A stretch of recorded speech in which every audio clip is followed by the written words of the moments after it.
Well, hello everybody again. It's Psych Life, and today I just wanted to talk about the importance of self-care and the difference between self-care and burnout, as I have shown here on the board. Most of us, before I get into the differences, not most of us, some of us work in professions where we deal with other people, whether it be mental health, or a school counselor, or a teacher, human resources, or anything that, or maybe you're a parent and you have 5 kids, or anything that involves with other people tends to be, I don't want to say the word difficult, but it can be consuming emotionally. We are emotional, social, logical creatures, and it can take a toll on us. And sometimes when we work in our profession, we forget that we have to take care of ourselves. Sometimes, for example, the other day I saw about 4 clients in one day. That was a lot. The next day, I took some time off for myself.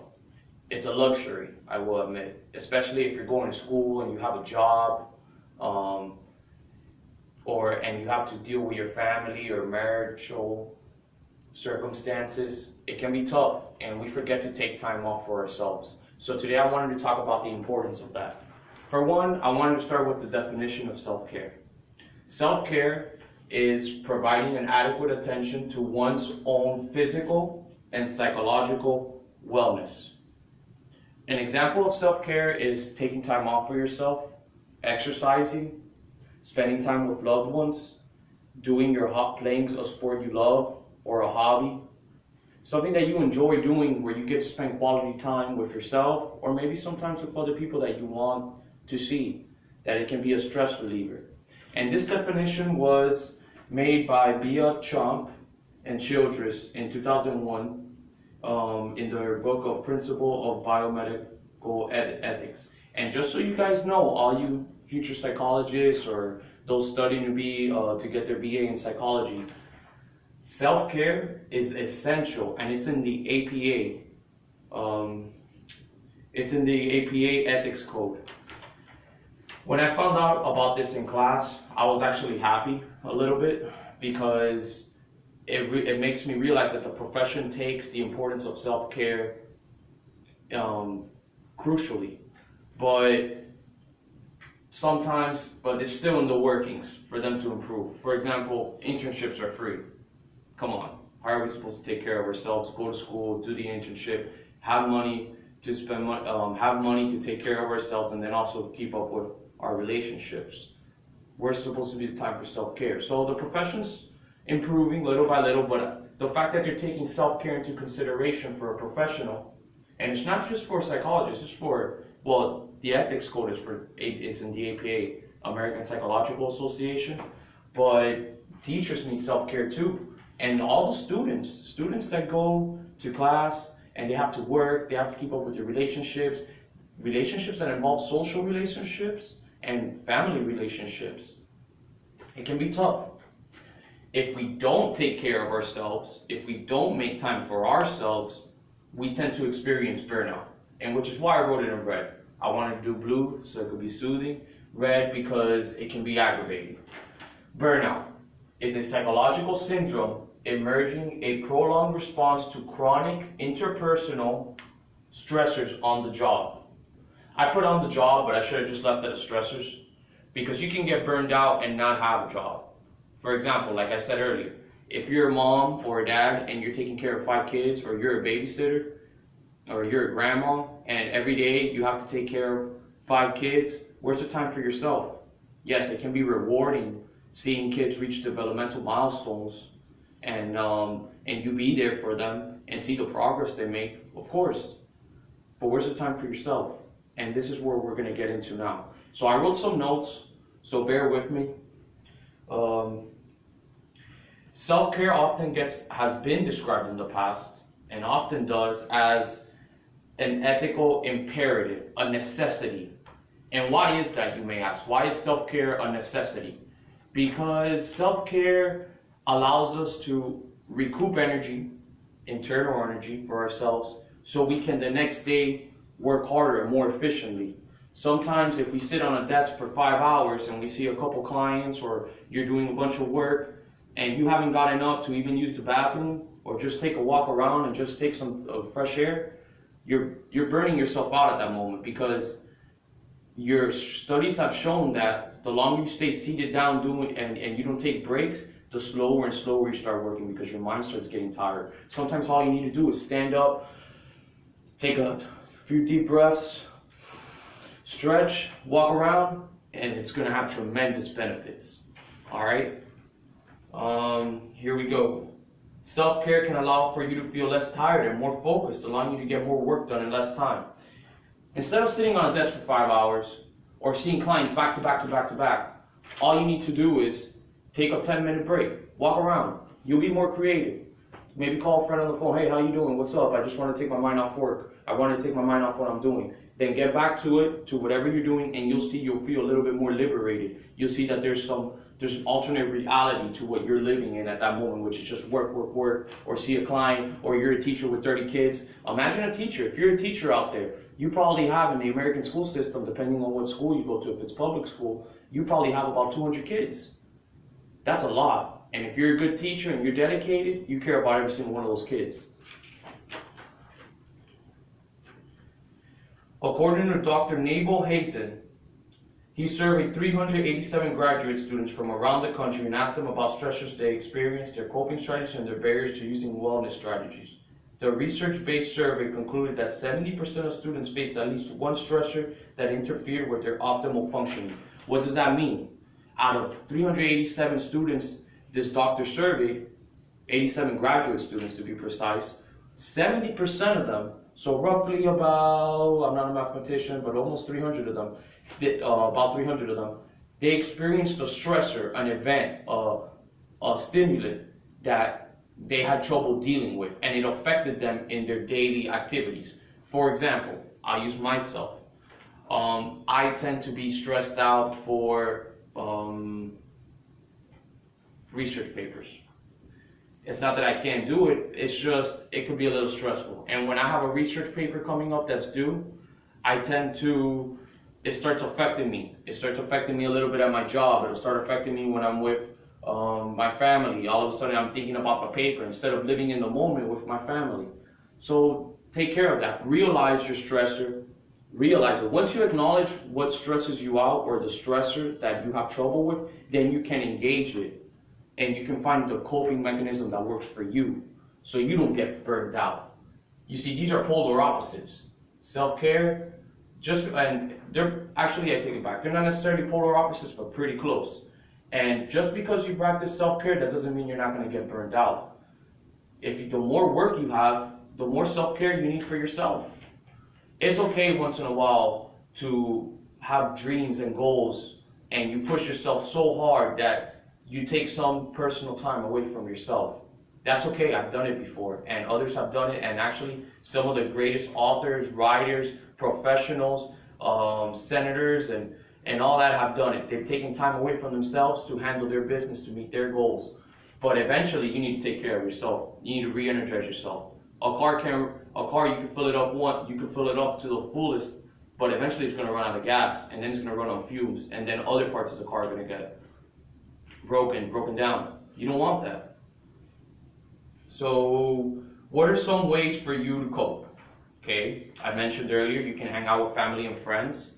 I don't know about you guys, but my brother humbles me. You can exercise.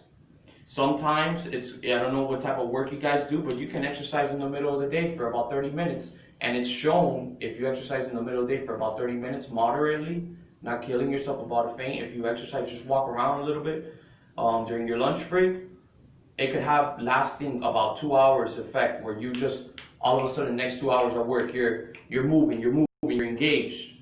Instead of just, oh yeah, it's lunch break, let me just sit down and I'm just gonna stay here, drink a cup of coffee, eat, and then I'm gonna get back to work. And all of a sudden you set yourself up in this type of frequency that you don't wanna be at. You wanna be productive, you wanna be engaged. And that's sometimes what self-care can do for yourself, especially when you exercise. Indulge in a hobby. I love basketball, I love painting, I love writing, I love reading. Sometimes if I want to just take a break, I'll pull up at the local coffee shop and I'll whip out my book. Sleep. In this profession, in psychology, mental health, teaching, human resources, and professions that I'm not mentioning that involve other people, even customer service, you need to sleep. If you're not getting the adequate amount of sleep you need, and it varies by person, but scientifically it's about 8 hours, so you could reach the full REM of sleep, and more if you're younger, then you can work better. If you're lacking sleep, it's not a good sign. You need to be balanced when working with other people, because other people, you're being exposed to secondhand trauma. If I'm working with someone that's suffering from major trauma, post-traumatic stress disorder, and I'm constantly engaging with them, I'm being exposed to secondhand trauma, almost like being exposed to a secondhand smoker, and I need to take care of myself. I need to do what is necessary. Laugh, crack some jokes, do what you like that's funny. All of us have a different sense of humor. Engage with it, explore it, get that dopamine running, and plan some breaks. I mentioned that earlier. Take some breaks once in a while. We don't all have the luxury to spend a whole day to ourselves, but self-care doesn't have to be a whole day sometimes. Sometimes it does, but sometimes it doesn't. Sometimes all it requires is 30, 45 minutes in a day. You have 30, 45 minutes in a day where you sometimes, some of you guys talking to your friends on the phone the whole time, and what about you? Sometimes we just need to separate ourselves from everything so we can regroup and re-energize. So why is it, I'm going to use, there's so many theoretical orientations that arise from these two concepts, and there's a lot of research if you guys want to look it up. If you guys go to a university, I'm sure you guys have access to research articles. But here's some research for you. Research has shown that those who give into some kind of diversion or distractions once an hour, so if every hour you take 5 minutes to yourself, those that take 5 minutes to themselves every hour tend to perform better than those who just skip those 5 minutes. You would think that if you skip those 5 minutes, you're going to get more work done. But research has shown the opposite. If you take a 5-minute break, you're going to be more energized in the next hour to do more work. And just 5-minute break. But our minds tend to push that to the side often. A break can allow for a new perspective. How about that? Sometimes just walking around or just stretching and taking a couple deep breaths can allow you to see a different perspective to something, a different idea, and become more creative in what you're doing, depending on the work you're doing, especially if you're an artist. If you're an artist, then you need that time for yourself. You need those breaks. You need to be free of that anxiousness and that constant panic so you can get new ideas. Physical movement. Research has shown that physical movement can keep us from being mentally stagnant.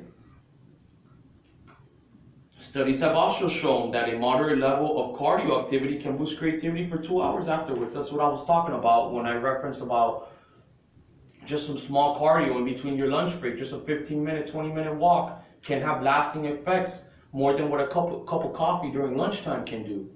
You have to decide what's best for yourself so you don't reach this stage, burnout, and you stay over here in the blue. So, what are the signs of burnout, you may ask? How do I know that I'm getting burned out, right? Well, some signs of burnout. Here we go. Overwhelming exhaustion. You wake up and you're not even looking forward to the day. That's a sign that you may be burned out. It doesn't mean you're burned out. Maybe you're just not looking forward to what you're doing. But it could be a sign that maybe you need a break. Maybe you need to take a step back. Maybe you need to come in a couple hours late to work, or maybe you just need to leave the kids with somebody else for an hour or two. Feelings of cynicism or detachment from the job. Oh, screw it. I don't care about my job right now. I'm tired. I've been working too much. That's a sign of burnout. You might need to take a break for yourself again. How about a sense of ineffectiveness or lack of accomplishment? Sometimes in our profession, we give so much. Oh, here, take, I'm providing, here, this is what you need to do. Or you're engaging with the client CBT and they're being resistant, especially if they're court ordered. Well, and you don't see progress. And then all of a sudden you see the next client. You see that they got a little stagnant in their progress. Well, it's not all your fault. For one, you can never work harder than the client. A teacher can never work harder than the student. That doesn't work like that. But if you feel that, things are stagnant a little bit and you don't feel fulfillment, you might be getting burned out. If you feel all these 3 symptoms, according to this theoretical orientation that I read, then you're having signs of burnout. I like this theoretical orientation that I read here because it split it up into 3 categories that make sense. Overwhelming exhaustion, detachment from job, and a sense of ineffectiveness or lack of accomplishment. So this model cleverly places the individual stress within a social context. That's another reason why I like this model. It placed everything within a social context. It focused on social settings because that's what work is. Well, guys, I'm passing my time limit that I had, but just to make it clear, if you get anything from this video, make sure you practice self-care. And the more work you have, research has shown, the more self-care you do for yourself, the more effective and swift and sharp you'll be in what you do. And you'll avoid being burned out. Alright, this is Psych Life again, and I appreciate you guys watching my video, alright?